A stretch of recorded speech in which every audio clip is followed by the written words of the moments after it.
Tonight, the Prime Minister appoints a national coordinator to keep fuel flowing. Good evening, I'm Kyle Dowling. This is ABC News, Northern Territory.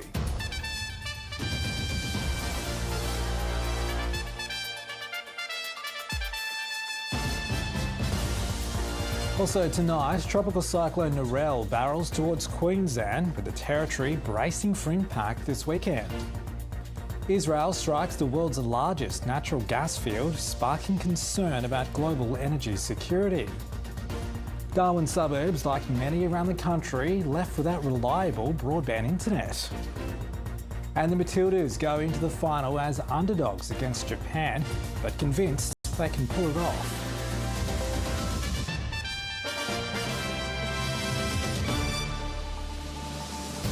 The bombing of the world's largest gas field in the Persian Gulf marks a significant escalation of hostilities in the Middle East. Those details coming up. But first, the Albanese government has moved to calm fears of fuel security, unveiling a new task force to shore up supply. The full impact of the war on Australia remains uncertain, but the Treasurer warns prolonged conflict could see inflation jump above 5%. We begin tonight with National Affairs correspondent Jane Norman. Emerging from an emergency meeting of the National Cabinet. I want to assure Australians at this time that Australia is well prepared. The Prime Minister unveils the nation's new fuel supply coordinator, Anthea Harris, a former head of Australia's energy regulator, to work with the states to get petrol and diesel to where it's needed, as the Middle East conflict fuels prices and panic. Our nation's fuel supply remains strong and not in doubt. Demand is still the problem, but no appetite for rationing yet. My message to Australians is please do not take more fuel than you need. But signs are emerging of friction around the table. We want two things to flow: information and fuel. As leaders were meeting, the competition watchdog revealed it's investigating some of Australia's biggest fuel companies. Ampol, BP, Mobil and Viva probed for potential collusion. It's not our usual practice to publicly announce investigations, the ACCC chair said in a statement, but we recognise the widespread concerns about fuel pricing and supply. With the war battering Australia's economy, the Prime Minister's patience is clearly wearing out. Initially supportive of America's actions, he's now looking to how this conflict ends and hoping that comes quickly. We'll continue to argue for a de-escalation. The Treasurer of Australia. The Treasurer today laying bare the cost to the economy, rising inflation, falling growth and productivity to remain sluggish for longer. But he's not resiling from plans for bigger tax reforms in the budget. All of this economic uncertainty and volatility is a reason for more reform, not less. As unemployment rose to 4.3% in February. An admission of complete and utter failure. Interest rates going up, inflation going up, people working harder for less. Businesses and households feeling the pain. Jane Norman, ABC News, Canberra. People in far north Queensland may be used to cyclones, but what's heading for Cape York tonight is in no way ordinary. Cyclone Narelle is currently a Category 5, expected to make landfall near Cowan tomorrow morning. These are remote communities, but a cyclone that size clearly has the potential to cause serious damage. As the wind and rain set in, locals are preparing for conditions to get much, much worse. Winds in excess of 250 kilometres an hour and more than half a metre of rain a day are forecast for between Cooktown and Lockhart River. The type of wind that is being predicted is the sort of thing that will blow apart sheds, that will blow caravans down roadways and create fields of airborne debris. Knock, knock. Police used the final hours of relative calm to door-knock residents in Cowan and Lockhart River. Just make sure everyone's all right, it's getting squared away. Locals bracing for the force of Cyclone Narelle's arrival tomorrow morning, with power potentially out for a number of days. Water, toilet paper. The communities, they're really pulling together. Everyone's been helping each other clean out their yards. It's now expected to cross as a Category 5 system. It's looking like it'll move just to the north of Cape Melville and then cross the coast nearly directly east of Cowan. It's an area that's no stranger to wild weather. But residents are being warned against complacency, with the system expected to maintain its strength long after crossing the coast. Category 5 systems don't cross the coast that frequently. 4 times in half a century in Queensland, in what is a state that's no stranger to disasters. The system is set to linger over the north into next week, moving from Cape York into the Northern Territory and across Western Australia, bringing heavy rain and strong winds. But with multiple alerts across Queensland's far north, it's an anxious wait for communities as they hunker down and wait. Christy Sexton McGrath, ABC News. Here in the NT, communities also nervously waiting, with authorities urging everyone in Narelle's path to prepare now. Still reeling from flooding, now facing the 7th major weather event in just 5 months. Tropical cyclone Narelle is forecast to impact Groote Island and the eastern top-end communities late Saturday and into Sunday. It's on track to enter the territory as a Category 3 system, passing over Numbulwar and Nooka before weakening and continuing across the top end.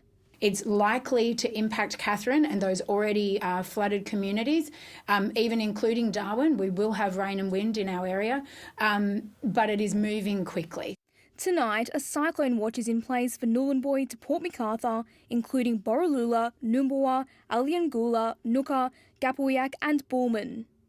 At this stage, Borroloola and all the communities on Groote Island will shelter in place, and as you've heard, moves are underway to commence and complete the evacuation of the residents of Numbulwar. The gymnasium here at Nightcliff High School has been turned into a makeshift evacuation centre. Initially, this hall had been earmarked to house up to 500 evacuees forced to flee their community ahead of tropical cyclone Narelle. But organisers now say it remains unclear if they'll all fit. We've got a team working very hard and tirelessly at the moment, and there's always plan Bs, and those plan Bs are getting worked out right now. The school will remain open, however there will be a separation between the temporary staging centre and the rest of the school with a fence and further petitioning. There will be some disruption to classes. Flood-ravaged communities staying in Darwin will be transferred to shelters in Bachelor. But with those moves still days away, where new evacuees will be placed is anyone's guess. Courtney Barrett-Peters, ABC News. The Aboriginal community of Julkmingan was evacuated almost 2 weeks ago as floodwaters rose. Now, with the cyclone bearing down, they could be displaced for even longer. And families say they were caught off guard by policy on flood relief payments. That means they're only getting a quarter of the promised amount for now. Perilous escape in the so-called self-evacuation of Julkmingan, an Aboriginal community in the Big Rivers region, home to several hundred. Sergeant came out in the community, just knocked on everyone's doors and told everyone that to get out really fast. They had just minutes to grab a few belongings before taking to shelters in the nearby township of Mataranka, where at first there was a shortage of bedding and food. Some of us only came with a few clothes from home, and we need to buy clothes for us here in town. Some of us just came with one set of sheets, one set of blanket, you know. With limited space and cultural protocols meaning some family members have to avoid each other, the Julkmingan evacuees have spread themselves out, some buying tents and camping out. In Parliament this week, the government said this was a matter of choice. There were some people who opted to camp out, just as we've had people who've been evacuated to town who've opted to go and stay in other places. That's entirely their decision. On Tuesday, evacuees were able to line up for flood assistance payments, similar to those in Katherine, of just over $600 for adults and $300 for children. But unlike in Katherine, they were not given the entire sum up front. They informed us that we were only entitled to 25% of the payment and that we will receive the rest of the 75% when we go back to community, which is, we don't know when. They really need the money. Even myself, I need the money. You know, I got a granddaughter, I'm looking after. In a statement, the Department of Children and Families told the ABC the payments are being staggered so that people will have money to restock when they do eventually make it home to Julgmingen. But with a tropical cyclone now heading towards the region, bringing yet more rain, authorities have told the evacuees that they could be waiting for some time yet. James Elton, ABC News. A coronial inquest into the death of Outback murderer Bradley John Murdoch has heard police made 2 last-ditch attempts to get answers about the location of Peter Falconio's remains in the weeks leading up to the killer's death. Murdoch was serving a life sentence for the fatal shooting of Mr Falconio on the Stewart Highway near Barrow Creek in 2001. Oliver Thuris has more. Bradley John Murdoch was 22 years into a life prison sentence for the murder of British backpacker Peter Falconio when he died aged 66 while receiving palliative care at Alice Springs Hospital for stage 4 cancer. Peter Falconio's remains have never been found. A one-day mandatory coronial inquest was held at Alice Springs local court where it was revealed police made 2 final attempts to get Murdoch to cooperate and reveal the location of his victim's remains, both of which were unsuccessful. The inquest heard police visited Murdoch in prison where they hoped to play a video UK police had recorded of Peter Falconio's parents, but Murdoch refused to watch it. Police then visited Murdoch in hospital just days before he died, but again he refused to speak. No witnesses gave evidence at the inquest, but statements and detailed documentation was provided to the court from NT Health and the Department of Corrections relating to the last few years of Murdoch's time in custody. Murdoch was diagnosed with an aggressive form of cancer in 2024 and received treatment in the lead up to his death. The inquest heard Murdoch's family members had expressed concerns about the medical treatment he received both at Alice Springs Prison and at the hospital. However, the coroner found that Murdoch received a high level of care and was treated with compassion and consideration by health and corrections staff. No formal recommendations were made. Hundreds of thousands of Australians still have no access to the NBN because they live in suburbs with private network providers. Opticom is one of them, with customers in Darwin saying they receive subpar service with regular and prolonged outages.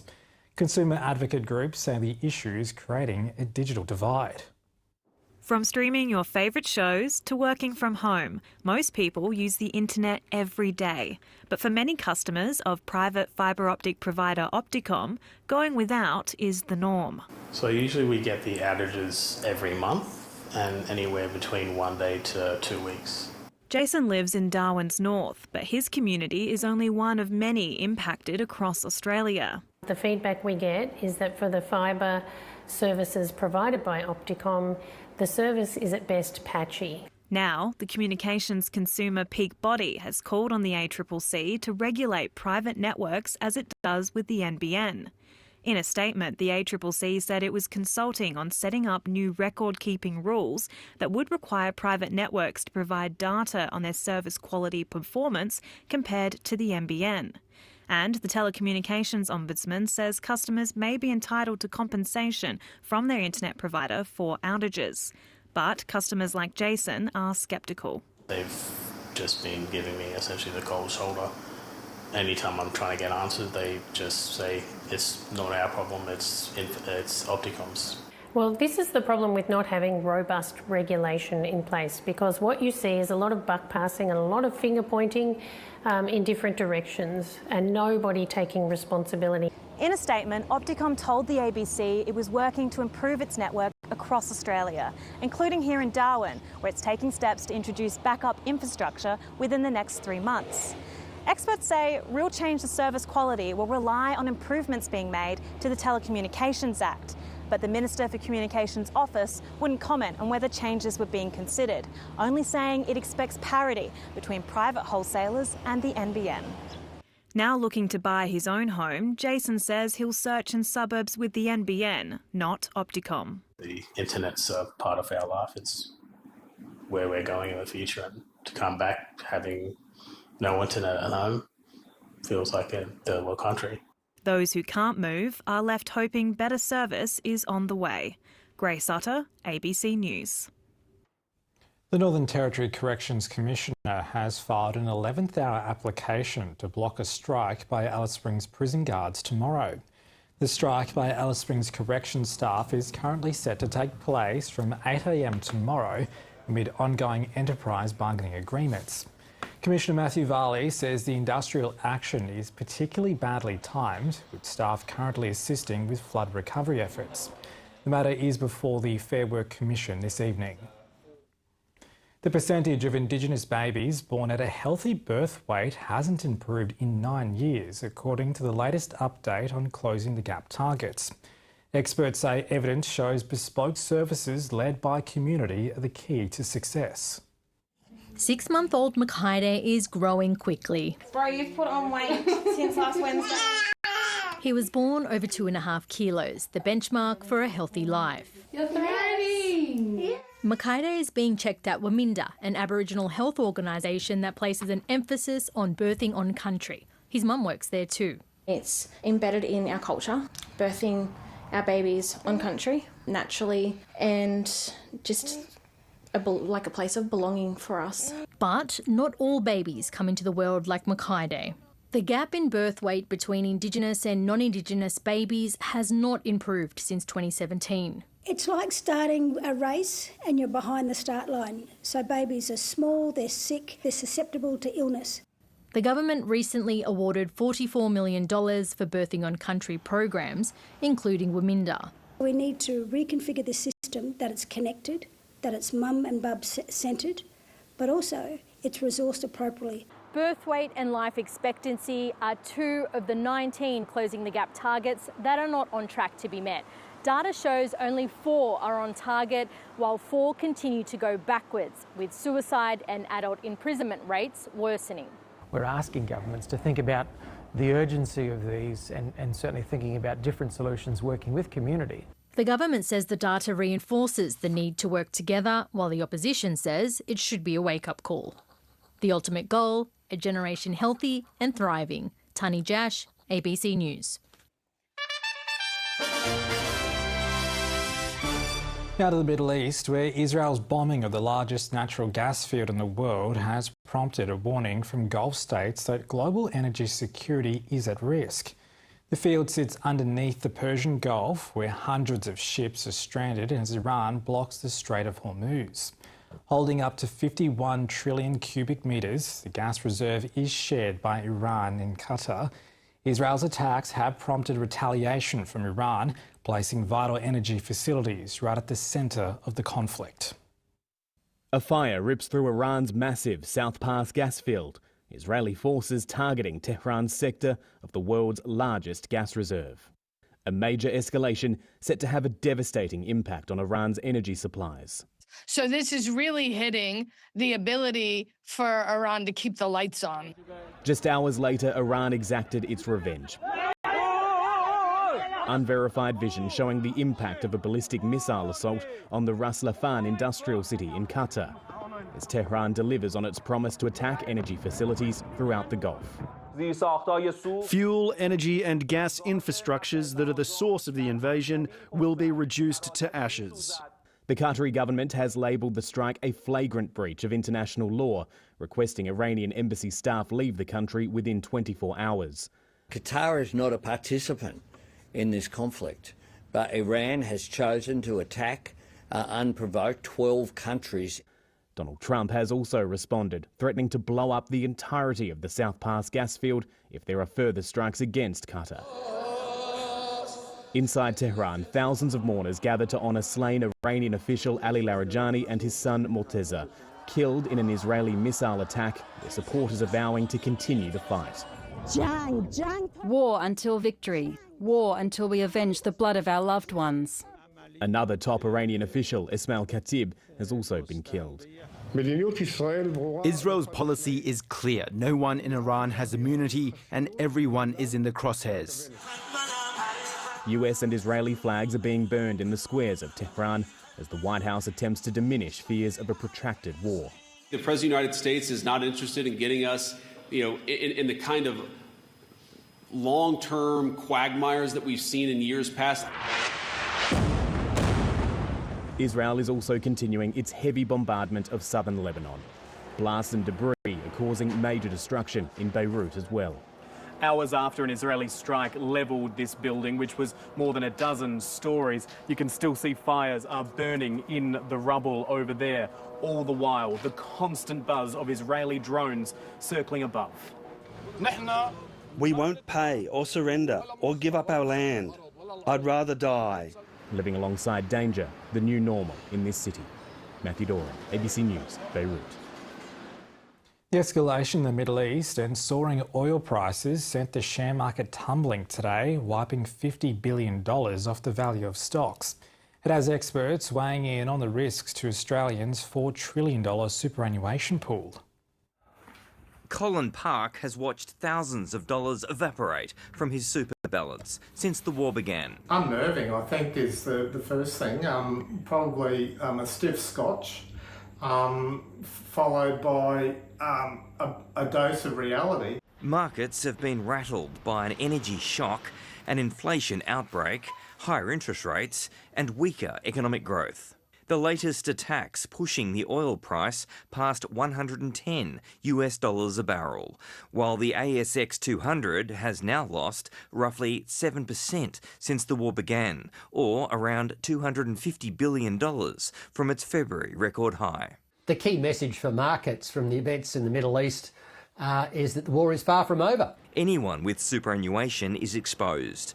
$4.5 trillion are invested, with the average balance at around $250,000 for those approaching retirement. Super Ratings Director Kirby Rappel says now is when people start to think about adjusting their portfolio. Typically, moving to cash is easy, figuring out when to move back is hard. So I would say, be careful not to sell out at the bottom and crystallise your loss. Hold your nerve. The process of moving your super savings away from shares and more towards cash can take as little as a couple of days. But experts warn people should seek their own personal financial advice before making any major investment decisions. It can be really hard for people to understand if I do nothing, I actually might be doing more. For now at least, Colin Park is holding his nerve. David Taylor, ABC News. To finance now, and as we've heard, it was another bad day for the share market, wiping out all gains from the past 4 months. Here's David Chow. A 1.8% drop in one day is pretty steep. And since war broke out in the Middle East less than 3 weeks ago, the Aussie share market is down almost 8%. So if this conflict gets worse, a severe correction is not out of the question. On the ASX, only 20 out of 200 stocks went up today, and the thing they had in common? They're mostly oil companies, especially with oil prices surging above $112 a barrel, which is a 4-year high, after Israel attacked Iran's gas fields for the first time, marking a major escalation in their war. But somewhat surprisingly, the US Navy has actually been letting Iranian oil tankers pass through the Strait of Hormuz. That's according to the US Treasury Secretary Scott Bessent, who's worried this oil price spike will hurt his supreme leader at the midterm elections. Before the war started, 20 million barrels per day were being shipped through that narrow strait before it was effectively closed. Now, on some days, no oil gets through at all. But on a good day, it's 4 million at best. Locally, today's worst performing stocks were gold miners after the price of gold itself dropped 3%. And the Aussie dollar slipped to 70.4 US cents after the US Federal Reserve decided to keep interest rates on hold. The Fed's chairman, Jerome Powell, said he'd remain on the board as a governor even after his term as chairman finishes in May, possibly despite Donald Trump, who's been trying to sack him for ages. Now, overseas, it was a horrid day for share markets in the US and Asia. And just finally, Australia's unemployment rate went up to 4.3%, which is a fairly significant jump from last month's 4.1%. But on the plus side, it's still a lot lower than many other countries. And that's finance. The Matildas say beating a red-hot Japan in the final of the Women's Asian Cup in Sydney on Saturday won't be mission impossible. Defender Steph Catley conceded the Australians will go into the match as underdogs after Japan thrashed South Korea 4-1 in their semi-final in Sydney last night. David Mark reports. This is what's at stake. We've not won a major trophy, and we've put ourselves into position to a few times. A generation of exceptional footballers has promised so much, but always fallen short. It's the chance for Japan!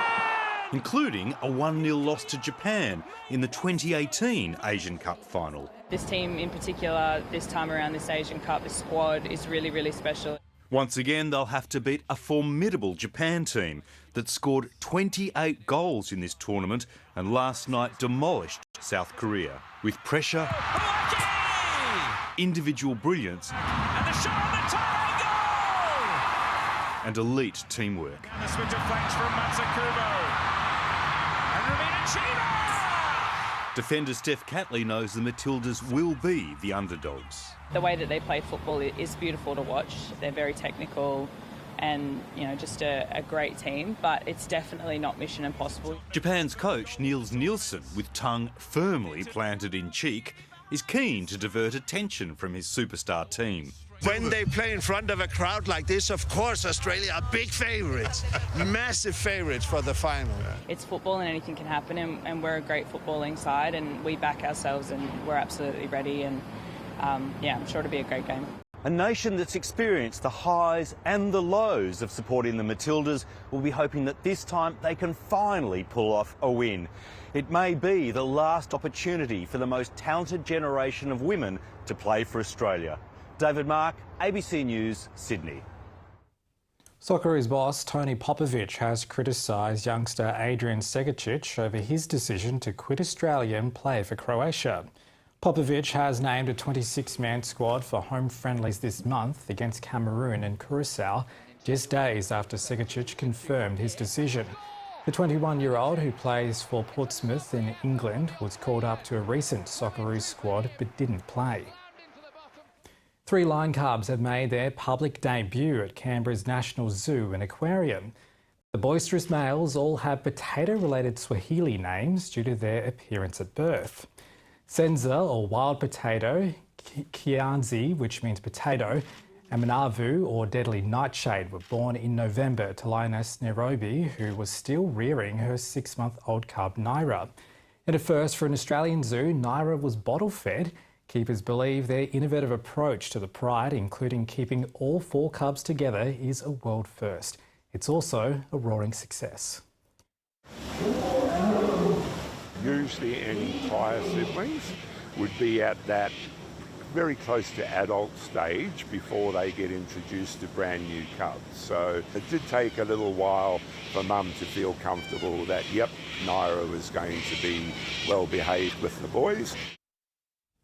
And time for the weather now, and tonight's weather pick of the Todd River flowing has been sent in by Barb Gilfetter, and you can send us your weather photos to weatherpicsnt@abc.net.au. Afternoon showers and storms developed in the top end in Carpentaria today. It was 33 in Darwin, 32 at Warramayunga. Zooming out, 35 in Katherine, 33 in Nhulunbuy, and Jabiru, 34. Alice Springs reached 28, Yallara 30, and Tennant Creek 29.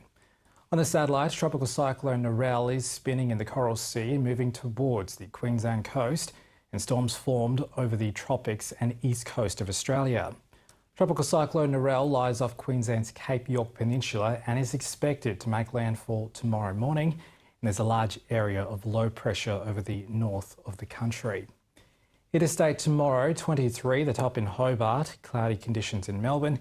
In Canberra, a possible storm, showers for Sydney. In Brisbane, a top of 28, mostly clear in Adelaide, and for Perth, a top of 34. Around the Territory tomorrow, Alice Springs 27 with a shower or 2, partly cloudy in Ali Karung, Tennant Creek, a top of 32.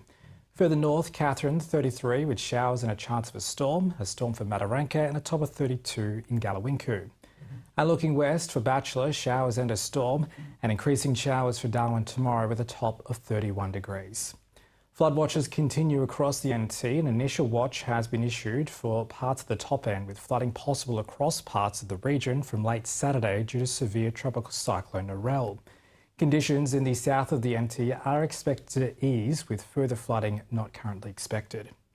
There's a morning high tide at 7:11 and a low tide at 1:16 in the afternoon. The sun will rise tomorrow at 6:50 and set just before 7 o'clock.